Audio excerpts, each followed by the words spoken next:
પર નજર કરીએ તો રાજકોટમાં સ્વાસ્થ્ય સાથી ચેડાનો પર્દાફાશ થયો છે। જાણીતી ભારત બેકરીના નમૂના ફેલ થયા છે। સ્પેશિયલ એલચી રસ પેકેટનો નમૂનો ફેલ થયો છે। સિન્થેટિક ફૂડ કલર ભેળવાયો હોવાનો ખુલાસો થયો છે। સેકરીન અને સિન્થેટિક ફૂડ કલર જોખમી છે। મેન્યુફેક્ચરિંગ ડેટ અને એક્સપાયરી ડેટ પર નહોતા લખતા। ભારત બેકરી અને મનપાના ફૂડ વિભાગે કામગીરી કરી છે અને સાથે શંકાના દાયરામાં हाल जे पण छे त्या फूड विभाग दरोड़ा पाड़ी रह्યું છે। 19 ઓગસ્ટે પણ તપાસ હાથ ધરાઈ હતી। મેન્યુફેક્ચરિંગ યુનિટમાંથી ઈંડા મળી આવ્યા હતા। બ્રાઉન બ્રેડના મેન્યુફેક્ચરિંગ સ્થળે ઘઉંનો જથ્થો નહોતો મળ્યો। સિન્થેટિક કલરથી જોખમી બીમારીઓ પણ થઈ શકે છે। તો ફૂડ વિભાગે એડ્યુકેશન અને આ સાથે જ કાર્યવાહી કરી છે। જુદા જુદા વિસ્તારોમાં 21 ધંધાર્થીઓને ત્યાં તપાસ કરવામાં આવી રહી છે। 8 ધંધાર્થીઓને લાયસન્સ અંગે નોટિસ અપાઈ છે।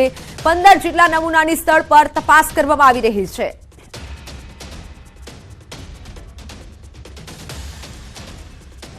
રાજકોટ મહાનગરપાલિકા દ્વારા ભારત બેકરી પ્રાઇવેટ લિમિટેડની નામની જે પેઢી છે ત્યાં મેન્યુફેક્ચરિંગ જે યુનિટ આવેલું છે ત્યાં 19 ઓગસ્ટના રોજ દરોડાની કામગીરી કરવામાં આવી હતી।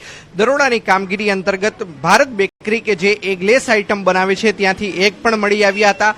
સાથોસાથ જે બ્રાઉન બ્રેડની વાત કરતી જે ભારત બેકરી છે તેમને ત્યાંથી ઘઉંના એક પણ કટ્ટા છે તે ચેકિંગ દરમિયાન નહોતા મળી આવ્યા। ત્યારે હવે જે પરીક્ષણની અંદર જે નમૂના મોકલવામાં આવ્યા હતા નમૂના છે તે ફેલ થયા છે અને નમૂનાની અંદર ખાસ કરીને જે પરીક્ષણનું જે રિપોર્ટ સામે આવ્યું છે તેની અંદર સિન્થેટિક કલર વાપરવામાં આવતો હોય અને સાથોસાથ જે સ્વીટનેસ આવે તેના માટે સેક્રીનનો ઉપયોગ કરવામાં આવતો હોય તે પ્રકારની વિગતો છે તે સામે આવી છે।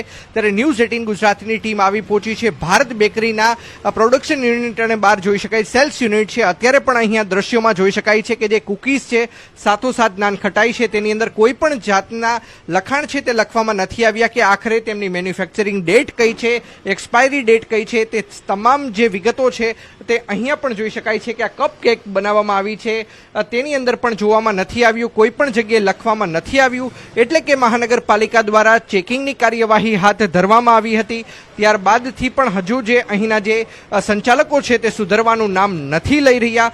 ફરી એક વખત કહી શકાય કે બેદરકારી છે તે ભારત બેકરીની અંદર સામે આવી છે। અન્ય જે બેકરી પ્રોડક્ટ છે આપણે તેમને પણ જોવાનો પ્રયત્ન કરીશું। આમાં જોઈ શકાય છે કે આ કઈ રીતે બની છે, આમાં કોઈ પણ જાતનું લખાણ નથી કે આ પ્રકારના ઇન્ગ્રીડિયન્ટ્સ દ્વારા બનાવવામાં આવે છે, ક્યારે બનાવવામાં આવી છે, ક્યાં સુધી આનો ખાદ્ય પદાર્થ તરીકે ઉપયોગ થઈ શકે તેમ છે, કોઈ પણ જાતની વિગતો છે તે અહીંયા રાખવામાં નથી આવી। એટલે કે કહી શકાય કે અહીંના સંચાલકોની બેદરકારી છે। સાથોસાથ મહાનગરપાલિકાએ પણ ઓગસ્ટ મહિનાની અંદર અહીંયા કાર્યવાહી કરીને ત્યારબાદ સંતોષ માની લીધો હોવાનો ઘાટ પણ અત્યારે સામે આવી રહ્યો છે।